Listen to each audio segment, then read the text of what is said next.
Hello students. In today's lecture we will discuss about strategies for enhancement in food production. सबसे पहला part इसमें हमारे पास आता है animal husbandry. So what is animal husbandry? It is a science of systematic breeding and raising domesticated animals as per human requirement.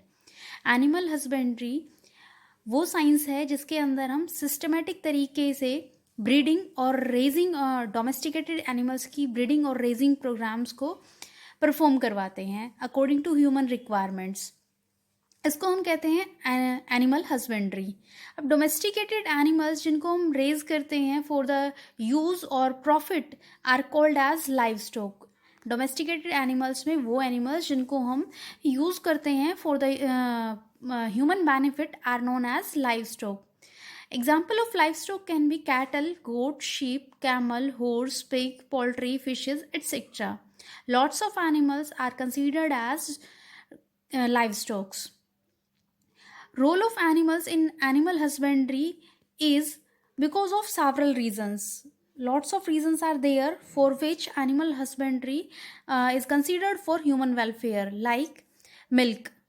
Milk जो है हमारे फूड का एक इम्पोर्टेंट पार्ट है. इसको as a complete food consider किया जाता है.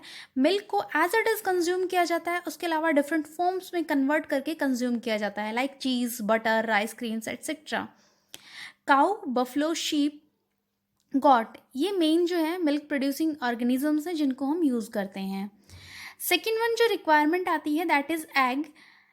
जो पोल्ट्री बर्ड्स हैं उनको हम रियर करते हैं, उनको हम पालते हैं for the production of egg, as well as their chickens are also used as a food products.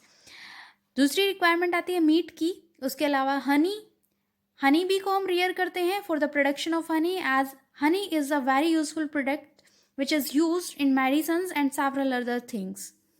Next is fibres. Silk worm जो है उसकी रेयरिंग करते हैं for the production of silk. उसके अलावा hides, skin of many animals is used in different purposes. Work के लिए हम एनिमल्स को यूज़ करते हैं जिसको हम कहते हैं draught animals, like the buffaloes, bullocks, horses, camels, elephants, reindeer, yak etcetera. इनको हम जो ह्यूमन हाउस होल्ड वर्क्स हैं या एग्रीकल्चरल वर्क्स हैं उनके लिए यूज़ करते हैं. उसके अलावा जो एनिमल हस्बेंड्री है वो एक एम्प्लॉयमेंट का अच्छा सोर्स है, जहाँ पर जो कैटल्स हैं उनको पालते हैं और वहाँ से लोगों को एक एम्प्लॉयमेंट मिलता है.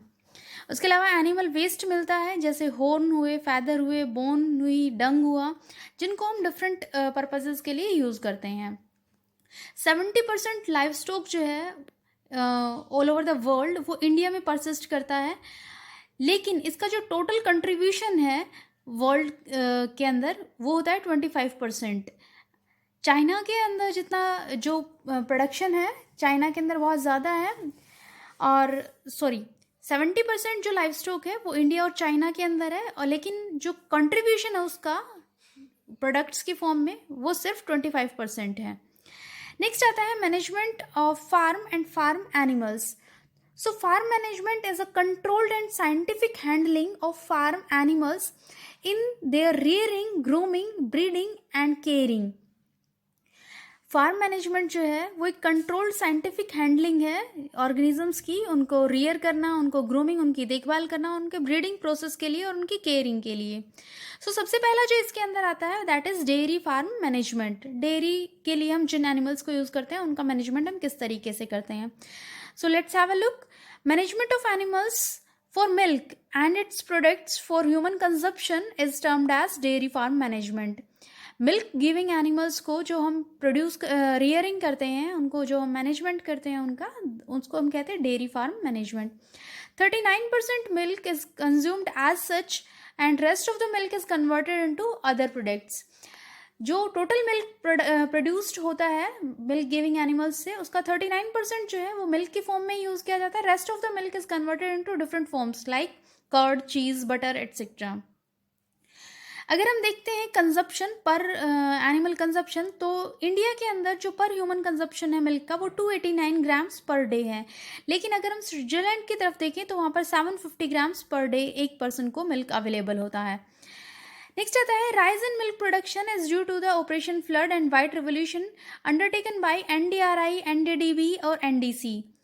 मिल्क प्रोडक्शन के अंदर इंक्रीज होना चाहिए, राइज अप होना चाहिए। इसका जो एक टारगेट था वो था ऑपरेशन फ्लड या वाइट रिवोल्यूशन, और इस वाइट रिवोल्यूशन में बहुत सारा कंट्रीब्यूशन दिया गया है NDRI, national dairy research institute, उसके अलावा national dairy development board and national dairy corporation. India के अंदर जो वाइट रिवोल्यूशन के फादर थे वो थे वर्गी कुरियन। 26 हमारे पास इंडिजिनस ब्रीड्स हैं काऊ की, जिसमें कुछ मिल्च हैं, कुछ ड्रफ हैं और कुछ ड्यूअल पर्पस हैं। मिल्च जो सिर्फ मिल्क प्रोडक्शन के लिए यूज़ की जाती हैं, ड्यूअल पर्पस जिनको हम काम करने के लिए भी यूज़ करते हैं और मिल्क प्रोडक्शन के लिए भी यूज़ करते हैं, और ड्रफ जिनको हम सिर्फ खाली एग्रीकल्चरल वर्क के लिए यूज़ करते हैं। सो 26 हमारे पास इंडिजिनस ब्रीड्स हैं, जिसमें मिल्च की ब्रीड जो हैं वो है रेड सिंधी, साहिवाल, गिर, Deoni etcetera. Dual proper breed के अंदर आती हैं हरियाणा, ओंगल, कनकेर्ज और थारपारकर। उसके अलावा ड्रफ के अंदर आती हैं हलीकर, नागेरी, मालवी और किल्लेरी। नेक्स्ट आती हैं एक्जोटिक ब्रीड्स। एक्जोटिक ब्रीड्स उन ब्रीड्स को कहते हैं जिनको हमने इंडिया के अंदर बाहर से लेके आए हैं, from the other countries like Jersey, Holstein, Friesian, red Dane, brown Swiss और आयरशायर। ये कुछ ब्रीड्स हैं। उसके अलावा क्रॉस ब्रीड आता है, जहाँ पर हमने जो हमारा इंडियन ब्रीड था उसको हमने एक्जोटिक ब्रीड के साथ जब क्रॉस करवाया तो हमारे पास एक नई ब्रीड आई जिसको हम कहते हैं क्रॉस ब्रीड। इसके कुछ एग्जांपल्स हैं like the Karan Swiss, Karan Fries और सोनंदिनी। जो करन फ्राइस है उसको बनाया गया था NDRI करनाल के अंदर, जबकि सुंदनी को बनाया गया था NDRI केरला के अंदर। नेक्स्ट इसका पार्ट आता है कि जब भी हम डेयरी फार्म मैनेजमेंट की तरफ मूव ऑन करते हैं तो हमारा पहला काम होता है कि ब्रीड को सेलेक्ट कैसे करें। तो हम जब भी ब्रीड सिलेक्शन करते हैं फॉर द डेयरी पर्पस, हमें हमेशा ध्यान रखना चाहिए कि वो जो ब्रीड है वो हाई यील्डिंग हो, मतलब उसका जो मिल्क यील्ड है, उसका प्रोडक्शन जो है वो ज़्यादा हो और उसका लैक्टेशन पीरियड जो है वो लंबा हो। उसके अलावा वो डिजीज रेजिस्टेंस हो। So these are the some criterias for which a breed should be selected. उसके अलावा न्यूट्रिशनल वैल्यू अगर हम मिल्क की देखते हैं तो 67 किलो कैलोरी पर 100 ml ऑफ काउ मिल्क होता है, जबकि जो बफलो मिल्क होता है उसमें 117 किलो कैलोरी पर 100 ml ऑफ मिल्क होता है। देखते हैं कैटल शेड किस तरीके का होना चाहिए। तो कैटल शेड जो है वो स्पेशियस होना चाहिए, रूफ्ड होना चाहिए, लेकिन उसके अलावा एयरी होना चाहिए, उसके अंदर प्रॉपर वेंटिलेशन होना चाहिए। फ्लोर जो है वो स्लोपी होना चाहिए उसके अंदर, ताकि जो वेस्ट है, एक्सक्रीटरी प्रोडक्ट जो है वो रिमेन ना रहे। परमानेंट ड्रिंकिंग वाटर सप्लाई होना चाहिए वहाँ पर, प्रॉपरली एयरेशन और वेंटिलेशन होना चाहिए। अब देखते हैं फीड किस तरीके का होना चाहिए। तो एक जो कैटल है उसकी डेली नीड है 15 to 20 kilogram fodder, 4 to 5 kg of grain और 27 to 32 kg ऑफ वाटर। इतना उसका डेली रिक्वायरमेंट है। तो according to its requirement food should be available to the cattle. उसके बाद अब आती ग्रूमिंग की। तो रेगुलरली हमने उनको ब्रश करना चाहिए, मसाज या क्लीनिंग करनी चाहिए, मतलब उसकी जो ग्रूमिंग है वो प्रॉपरली होनी चाहिए। नेक्स्ट आता है sanitation. Hygiene should be maintain for the proper dairy management. Hygienic conditions maintain रखनी चाहिए so that disease can be avoided. उसके अलावा हेल्थ केयर, वेटनरी डॉक्टर जो है उसको प्रॉपर इंटरवल के ऊपर विजिट जरूर करना चाहिए, प्रॉपर वैक्सीनेशन होना चाहिए, प्रॉपर मेडिकल ट्रीटमेंट होना चाहिए। सिक एनिमल्स जो हैं उनको सेपरेट रखना चाहिए और उनके लिए प्रॉपर अवेलेबिलिटी होनी चाहिए मेडिसिन्स की। नेक्स्ट आता है कुछ कॉमन डिजीज जो डेयरी जो कैटल्स हैं उनके अंदर पाई जाती हैं। तो फुट एंड माउथ जो कि वायरल डिजीज है, एंथ्रेक्स जो कि बैक्टीरियल डिजीज है, रिंडर पेस्ट जो कि कैटल प्लेग है, उसके अलावा हीमोरेजिक सेप्टिसेमिया और बाबेसियोसिस, ये कुछ डिजीज हैं जो कैटल्स के अंदर कॉमनली मिलती हैं। नेक्स्ट जो हमारा आता है part that is poultry farm management. Poultry के अंदर हम रेयर करते हैं, ब्रीड करते हैं, केयर करते हैं पोल्ट्री बर्ड्स की। पोल्ट्री बर्ड्स को हम ये सारे काम करते हैं, रेयरिंग करते हैं, उनकी ब्रीडिंग करते हैं, केयरिंग करते हैं ताकि उनका मीट मिले और उनका एग मिले। Example chickens, ducks, geese, turkey etcetera, इनकी हम फार्म मैनेजमेंट करते हैं।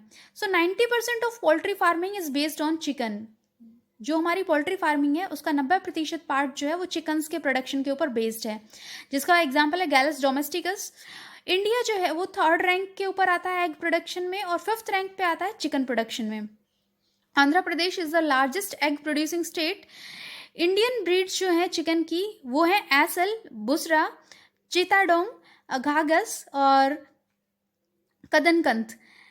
उसके अलावा एक्जोटिक ब्रीड्स हैं जैसे white leghorn, Plymouth Rock, New Hampshire, Australorp, Rhode Island, red etcetera.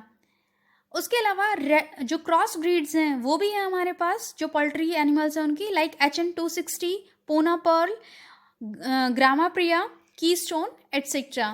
अब हम देखते हैं कि पोल्ट्री जो एनिमल्स हैं, बर्ड्स हैं, उनको हमें देखभाल कैसे करनी चाहिए, किस तरीके से रखना चाहिए।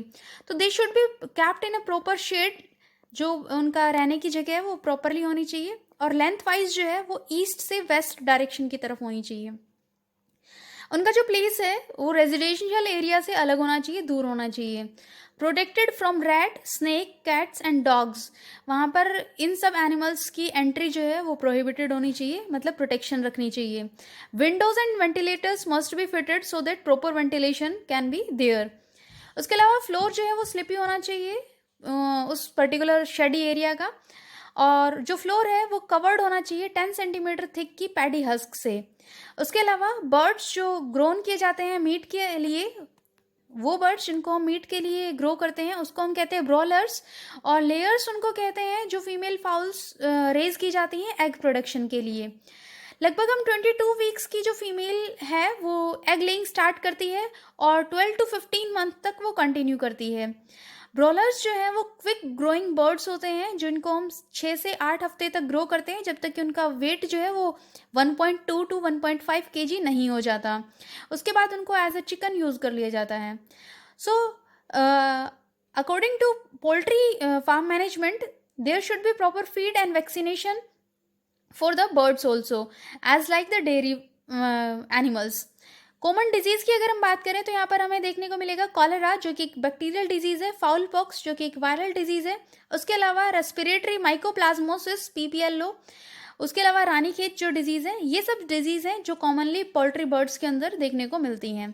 उसके अलावा बर्ड फ्लू जो है वो एक एवियन इन्फ्लुएंजा है जो अटैक करता है ह्यूमन को भी, और यहाँ पर ये जो वायरस है वो H5N1 वायरस जो है वो ह्यूमन को भी अटैक करता है। उसके अलावा reservoir of bird flu seems to be migratory birds, जो इन वायरसेस का रिजर्वायर होता है वो माइग्रेटरी बर्ड्स होते हैं जो एक प्लेस से दूसरे प्लेस में विजिट करते हैं। न्यूट्रिशनल वैल्यू अगर हम एग की देखते हैं तो वो होती है लगभग 162 किलो कैलोरी पर 100 ग्राम्स और 85 किलो कैलोरी पर egg. This is about the poultry breeding, poultry farming and dairy farming. We will meet in the next video with animal breeding. Thank you and have a good day.